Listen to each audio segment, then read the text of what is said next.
नमस्कार, बहुत बहुत स्वागत आपका। मैं हूं आपके साथ ऋतु ज्ञानवानी। उपराष्ट्रपति जगदीप धनखड़ का अचानक इस्तीफा होने के बाद सियासी गहमागहमी अब तेज हो चुकी है। हर किसी के मन में यही सवाल है कि अगला उपराष्ट्रपति आखिर कौन होगा। चर्चा है कि उपराष्ट्रपति चुनाव के लिए बीजेपी के नेतृत्व वाला एनडीए गठबंधन जल्द ही अपने उम्मीदवार का नाम भी फाइनल कर लेगा। ये फैसला पीएम मोदी के विदेश दौरे से लौटने के बाद लिया जा सकता है। बीजेपी का प्लान यही है कि वो उपराष्ट्रपति पद के लिए अपना ही उम्मीदवार उतारे। आपको जानकारी दे दें कि हाल ही में जगदीप धनखड़ के इस्तीफे से ये पद खाली हुआ है और ऐसी चर्चा भी है कि सहयोगी दलों की सहमति से बीजेपी जल्द ही अपना उम्मीदवार चुनेगी। जगदीप धनखड़ के इस्तीफे के बाद अब एक बड़ा सवाल यही उठ रहा है कि देश का अगला उपराष्ट्रपति आखिर कौन होगा। इस रेस में अब नरेंद्र सिंह तोमर जुड़ गए हैं और वो फ्रंट रनर भी बताए जा रहे हैं। जगदीप धनखड़ के उपराष्ट्रपति पद से अचानक इस्तीफे के बाद अगले उपराष्ट्रपति के लिए चुनाव की तैयारियां अब शुरू हो चुकी हैं। चुनाव आयोग ने उपराष्ट्रपति चुनाव के लिए रिटर्निंग और सहायक रिटर्निंग अफसरों की नियुक्ति भी कर दी है और अब कुछ ही दिनों में चुनाव की तारीखों का ऐलान भी हो सकता है। अगले उपराष्ट्रपति की दौड़ में पूर्व कृषि मंत्री और वरिष्ठ बीजेपी नेता नरेंद्र सिंह तोमर का नाम भी फ्रंट रनर के रूप में सामने आया है, जिससे सियासी गलियारों में चर्चाओं का बाजार गर्म है। सूत्रों के मुताबिक अगले उपराष्ट्रपति को लेकर भाजपा और एनडीए में मंथन अंतिम दौर में है। बीजेपी अपने किसी वरिष्ठ और गैर विवादास्पद नेता को इस संवैधानिक पद के लिए चुनना चाहती है, जो संसद के उच्च सदन यानी राज्यसभा के अध्यक्ष के रूप में भी प्रभावी ढंग से काम कर सके। और इसी वजह से नरेंद्र सिंह तोमर का नाम तेजी से चर्चा में आया है। अच्छा, सवाल ये भी आ रहा है कि तोमर ही आखिर फ्रंट रनर क्यों हैं? तो मध्य प्रदेश से ताल्लुक़ रखने वाले हैं तोमर।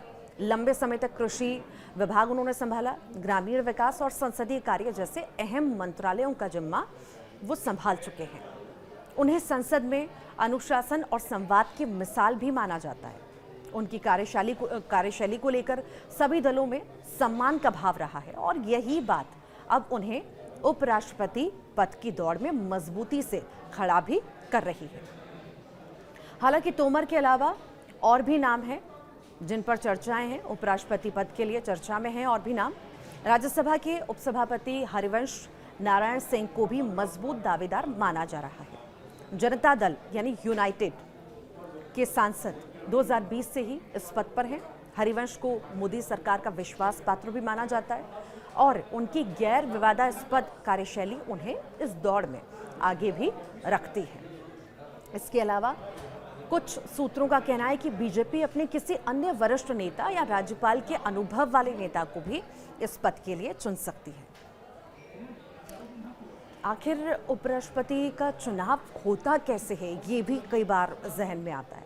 तो उपराष्ट्रपति का चुनाव एक विशेष निर्वाचक मंडल करता है, जिसमें लोकसभा और राज्यसभा के निर्वाचित और मनोनीत सदस्य शामिल होते हैं। इस चुनाव का तरीका भी थोड़ा खास होता है। इसे प्रेफरेंशियल वोटिंग सिस्टम कहते हैं, जिसमें सांसद अपने पसंद के उम्मीदवारों को प्राथमिकता के क्रम में चुनते हैं, जैसे पहली पसंद, दूसरी पसंद और अलग अलग। ये मतदान पूरी तरह से गुप्त होता है, यानी किसी को भी नहीं बताया जाता कि किसने किसे वोट किया है। जिस उम्मीदवार को सबसे ज़्यादा सांसदों की पहली पसंद के तौर पर वोट मिलते हैं, वही उपराष्ट्रपति चुना जाता है। फिर देश के राष्ट्रपति उन्हें शपथ दिलाते हैं। उपराष्ट्रपति का कार्यकाल 5 साल का होता है, लेकिन वे चाहें तो दोबारा चुनाव भी लड़ सकते हैं। उपराष्ट्रपति राज्यसभा के सभापति यानी कि चेयरमैन भी होते हैं। अगर राष्ट्रपति किसी कारणवश अपने पद पर काम नहीं कर पा रहे हों, तो उपराष्ट्रपति को कार्यवाहक राष्ट्रपति की भूमिका भी निभानी पड़ सकती है। और इस तरह से भारत में उपराष्ट्रपति का चुनाव एक संवैधानिक और सुनियोजित प्रक्रिया के तहत होता है, जिसमें संसद के सदस्य अपनी भूमिका निभाते हैं। अहम क्यों है आखिर ये पद? उपराष्ट्रपति का कि अगर राष्ट्रपति है तो उपराष्ट्रपति क्यों ज़रूरी है, ये भी सवाल हमारे मन में आता है। तो उपराष्ट्रपति राज्यसभा का अध्यक्ष होता है। ये पद संसद की कार्यवाही को चलाने और सरकार के एजेंडे को आगे बढ़ाने में बेहद ही महत्वपूर्ण भूमिका निभाता है। बिहार में अक्टूबर-नवंबर में विधानसभा चुनाव होने हैं। इसके अलावा पश्चिम बंगाल, तमिलनाडु, केरल और असम राज्यों में भी अगले साल चुनाव होंगे। ऐसी स्थिति में उपराष्ट्रपति उम्मीदवार का चुनाव करते समय चुनावी समीकरणों का भी ध्यान में जो है पूरी तरह से रखा जाएगा। अब देखना है इस हिसाब से फिर जब समीकरण देखे जाएंगे तो किसका नाम आता है। चुनाव आयोग ने राज्यसभा के महासचिव को उपराष्ट्रपति चुनाव के लिए रिटर्निंग ऑफिसर अब नियुक्त कर दिया है। तैयारियां जोरों पर चल रही हैं और ये फैसला कानून और न्याय मंत्रालय के साथ सलाह करके और राज्यसभा के उपसभापति की सहमति से लिया गया है। तो वहीं तैयारियां अब तेज हैं। चुनाव आयोग ने गरिमा जैन और विजय कुमार को भी सहायक रिटर्निंग ऑफिसर नियुक्त किया है। ये दोनों राज्यसभा सचिवालय में संयुक्त सचिव और निदेशक हैं।